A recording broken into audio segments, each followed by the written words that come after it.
Welcome to the program. We'll continue our series of conversations about one of the most controversial topics in Charlottesville, Virginia in the modern age, and that is this: what to do about Confederate statues and monuments in the 21st century. Charlottesville has a number of statues and monuments to the U.S. Confederacy, like many southern towns.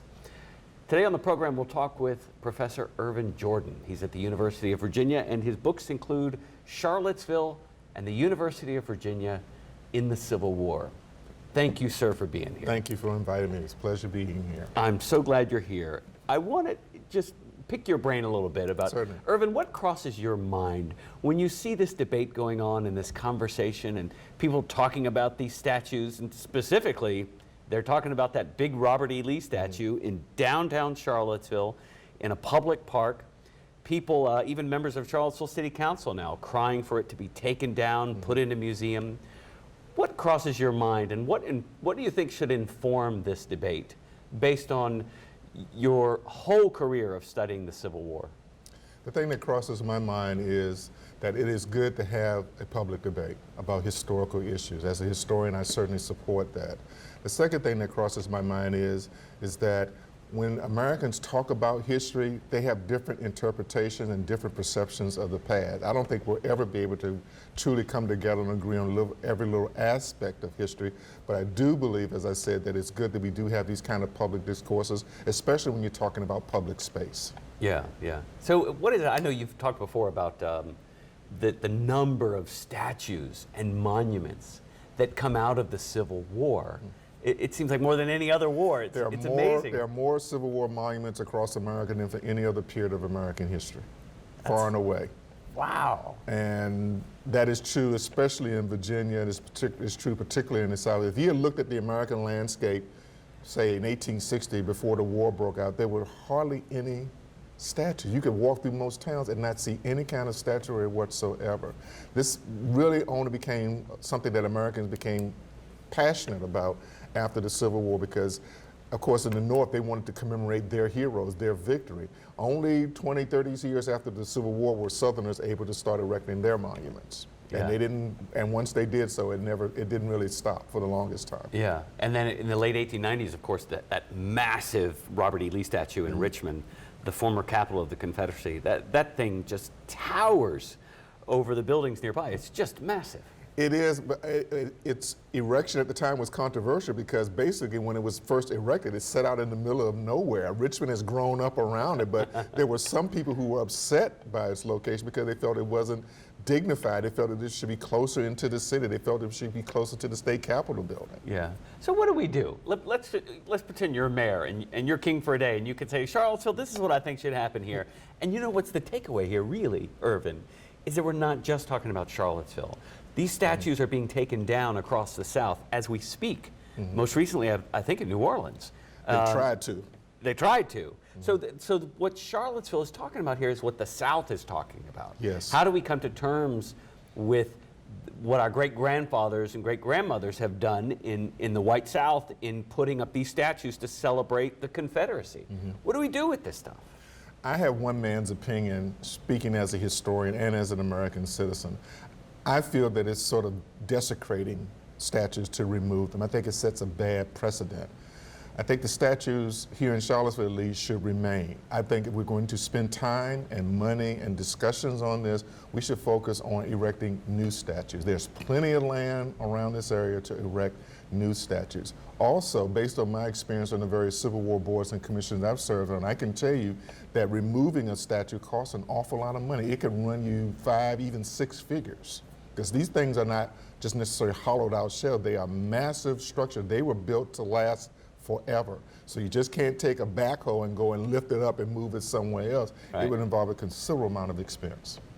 So you are, and I believe you and I are on the same page here, that it still needs some kind of museum interpretation, right? Yes. We still don't want to leave the statue alone as is, that celebrates and venerates the Confederacy and its leaders. That's right, and that's another reason why I argue that other statutes should be considered. Now, the problem with that is that statutes cost a lot of money. Yeah. They can run several $1 million. I know of groups now who are still 15, 20 years later still trying to raise money for statutes. But Charlottesville has a wealth of history. There are many individuals and groups in Charlottesville that we can erect statues to. Rebecca McGinnis, longtime teacher here. The Charlottesville 12, who were the first black students to desegregate Charlottesville. Benjamin Tonsler, who already has a park named after him. There's a wealth of opportunities. I'm not saying ignore Lee and Jackson's statue for what they stand for, but I think our focus should really be on what can we do to commemorate this, what some of the historians call the new history, this inclusive history. Right, and I think Charlottesville could be on the cutting edge of that. You know what I'd love to see? I'd love to see a statue to the children of the civil rights movement. Because I'm thinking back to Eugene Williams' two daughters and the Charlottesville 12 and kids all across the South who got up one morning on a school day, they got dressed, they got their books, children of color who walked into a schoolhouse. You can just, even today in the 21st century, I can feel their heart racing. I had that experience myself. Tell me about it. I was involved with that. The courage of that moment, that we need a monument to the courage of the children of the civil rights movement. The first time I was bused was for high school. And it was a scary moment. I put on this bravado being a young black male that I wasn't worried or anything, and so did many of my fellow students. But it was very daunting to get off the school bus and approach this 4-story massive high school, knowing that you were in a white neighborhood for the first time, really going to school in a white neighborhood at a predominantly white school. I didn't know what to expect, but I was determined that I wasn't going to run, and that I would do the best I could. It worked out well for me, but it is that morning when you get up, your stomach's quivering, and you have no appetite, and you're very quiet, and your parents know you're not as boisterous as you normally are because you're considering this. And it is a daunting prospect. If we think about the children who found themselves at the epicenter of the history of this country on those school mornings, that's a courage and a determination that certainly, in my opinion, certainly deserves a monument that future generations of children of any color and of any background could stand in front of and see that is a model of courage and bravery. And it also shows you, in your present day, that even children can change the world. Exactly so, because when we erect monuments, we are assuming that they're going to last forever. No one thinks of monuments being torn down as was done in the former Soviet Union when, after the former Soviet Union collapsed, people went down yanking down statues of Stalin and Lenin. And in Iraq, after Saddam Hussein, they went around yanking down statues of Saddam Hussein. I don't think America wants to repeat that kind of experience. We haven't had anyone quite that evil, but we don't want to repeat that. We don't want to set that as a precedent. We've got plenty of space in this country to erect statues across this landscape. Yeah. Now, civil rights statuary is catching up. It's not nowhere near the number of Confederate monuments in this country, but it's refreshing for me, as long as I've been around, and I'm a child of the civil rights era, to see statues of black people. That's something I had never seen before until within the last 30 years or so. Are there statues to African American soldiers of the Civil War?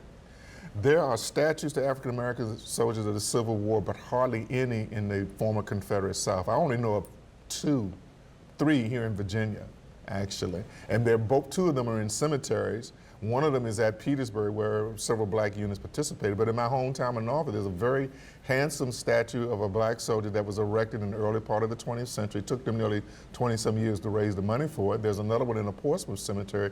But these are extremely, extremely rare. They're just hard to find statuary like that in the former Confederate South.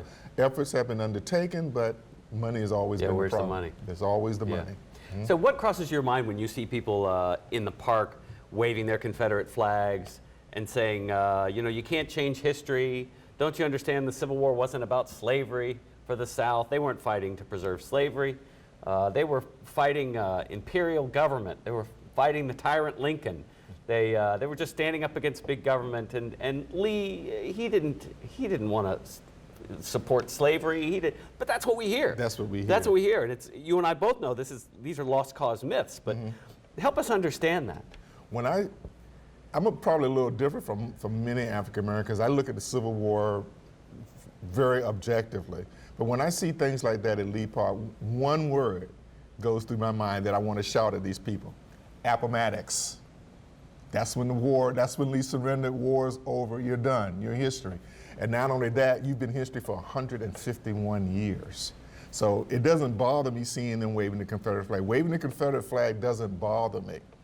I think people should be able to display it on their own property if they want to. But when it comes to public spaces, then I think there should be a public conversation about that. Yeah, and I couldn't agree more. And that's why I supported the Confederate flag coming down from, Capitol domes across the South, because it shouldn't be part of government speech. But if you want to put it on the back of your truck and look clueless and shame yourself, go right ahead.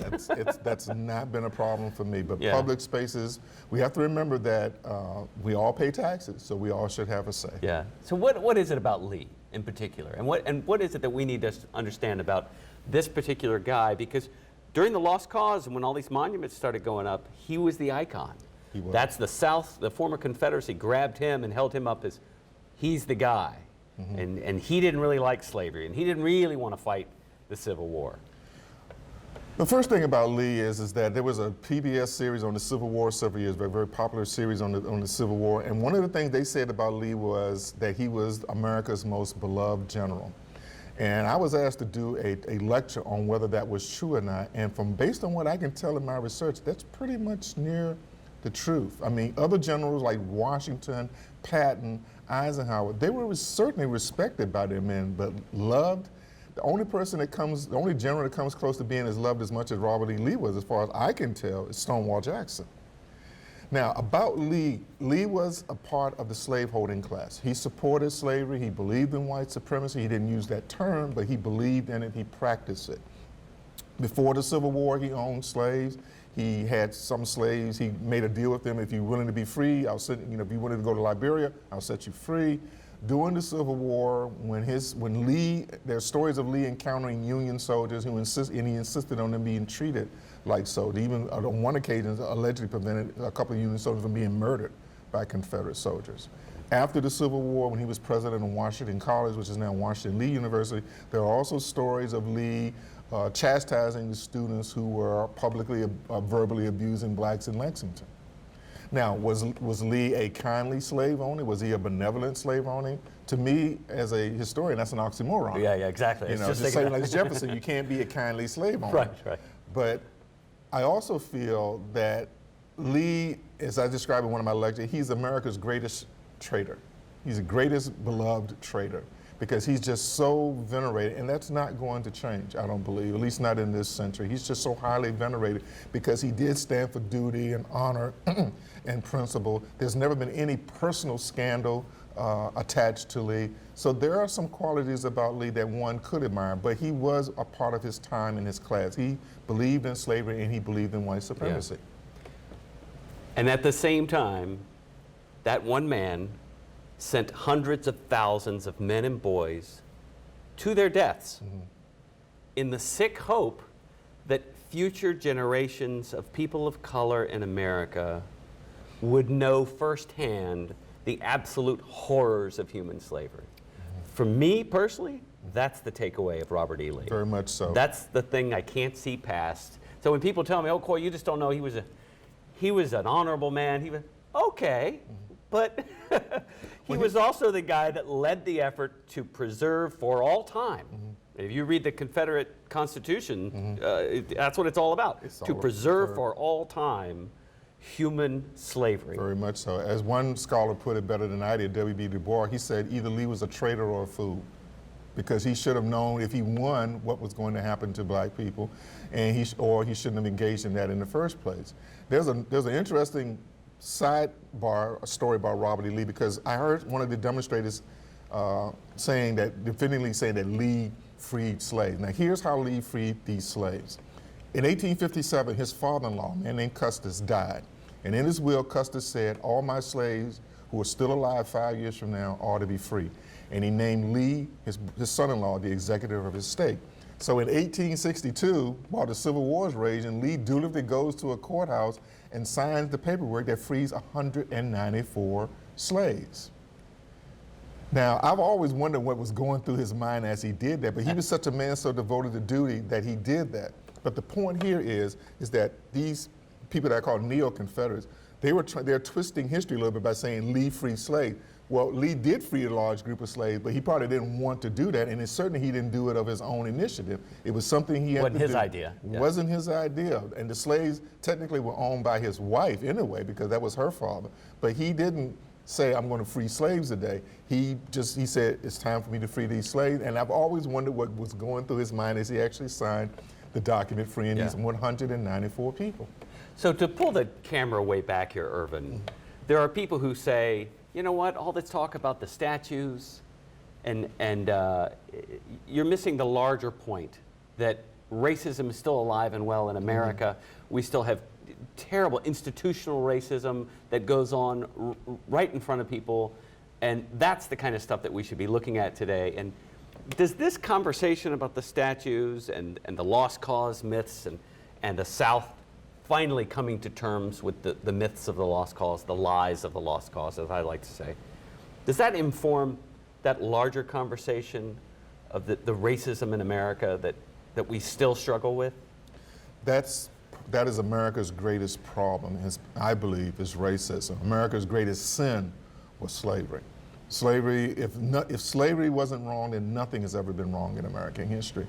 But racism is still not only with us, but it in many ways is still pervasive. I don't believe that when a neo-Confederate walks past a statue of Robert E. Lee that he says, yeah, I'm for slavery, and it's good that he was for slavery. I don't believe they feel that way, but they feel that Lee is their hero. And they feel that their hero is being attacked by these African Americans who don't know Civil War history. Well, I know Civil War history, and a lot of what happened to black people before and during the Civil War, and certainly afterwards during Reconstruction, was based on racism.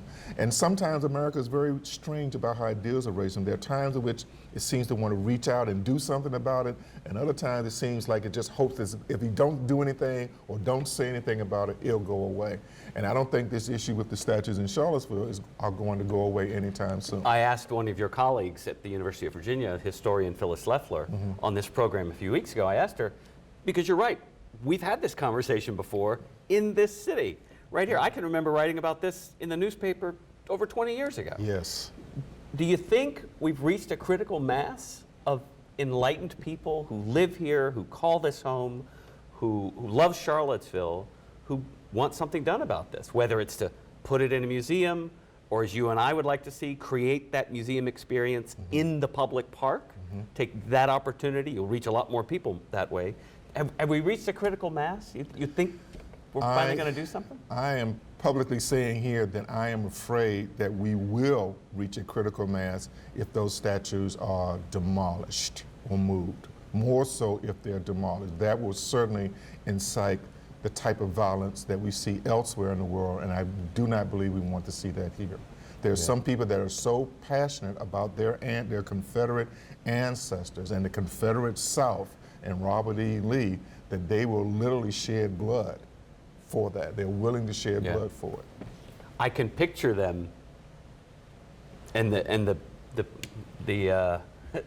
poetry of the image is not lost on us. But you can picture them chaining themselves around Lee's statue to avoid its removal. You know, it's just. Remember the recent occupation by the anti-federal people up in the Northwest or over in Oregon somewhere? We could see things. We could see camps of neo-Confederates camping out in Lee Park, setting up armed guards to protect the statues, and that's not out of the realm of possibility. And what is the irony of that? Just a few years ago, the left Occupy movement was camped out in Lee Park and refused to leave. Very much so. But I would think this would be borderline much more violent. And as a historian, I feel it is my duty to offer whatever information I can to this community to objectively deal with this issue. I'm not saying that I have all the answers, because I do not, but I do feel that having studied this period of history, having studied Robert E. Lee for a large part of my life, I think that maybe I can contribute something to keep this to a civil conversation about civic space here in Charlottesville. Right, and that's certainly what we want. Very much so. And your voice is absolutely critical to this conversation. Thank you. Thank you for the work you do, Ervin, and thank you so much for being here. Thank you for inviting me. I welcome this opportunity. Thank you. Ervin Jordan, he's at the University of Virginia, and his books include Charlottesville and the University of Virginia in the Civil War. I'm Coy Barefoot. We'll take a quick break and be right back.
Welcome back. From the archive, I have an encore edition of Barefoot Excursions, a little journey into the history of UVA and Charlottesville. I hope you enjoy it.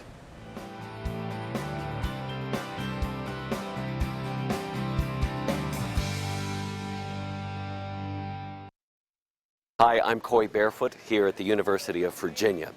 The recent anniversary of the historic March on Washington reminds us of the time that Martin Luther King came to speak here at the university in the spring of 1963. The University of Virginia had taken steps to admit young men of color to their professional schools, but didn't actually admit an African American as a first year until the fall of 1962. Charlottesville, of course, had desegregated its high school and Venable Elementary School in 1959. But the city and the university were still deeply touched by the cancer of racism. And the evening that he spoke at Old Cabell Hall, that's exactly how Martin Luther King referred to racism. It was a cancer. Martin Luther King had been invited to speak at the University of Virginia by the Virginia Council on Human Relations, which brought speakers to UVA who opposed Virginia's laws of racial segregation. He spoke on Monday night, March 25th, 1963, to a less than capacity crowd at Old Cabell Hall. Most of the African Americans there, of course, were local residents from Charlottesville. Dr. King said that desegregation since the 1954 Supreme Court decision had moved at a normal snail-like pace, and he passionately affirmed that segregation is a cancer which must be removed. We don't have much time, he said, and we can't afford to slow up. That night, following his electrifying speech at Old Cabell Hall, Martin Luther King stayed here in this motel on Emmett Street that is now the Budget Inn. Dr. King's speech here at the University of Virginia came on the eve of the transformation of the civil rights movement in America. Just a few days later, he would be arrested in Birmingham, Alabama, and it was there in that jail that he wrote Letter from a Birmingham Jail. And of course, just a few months later, the March on Washington, August 28th, 1963. It was also that night when Dr. King was staying here in this motel in Charlottesville that he mentioned to Professor Gaston, one day somebody's going to try to take a shot at me. Someone will try to kill me. And tragically, that's exactly what happened. 5 years later, almost to the day, at a little motel much like this in Memphis, Tennessee. That'll do it for the program today. I'm Coy Barefoot. I hope you've enjoyed it. You can find the complete archive of the Coy Barefoot program online at mediaandcitizenship.org. Y'all have a terrific week and be good to each other.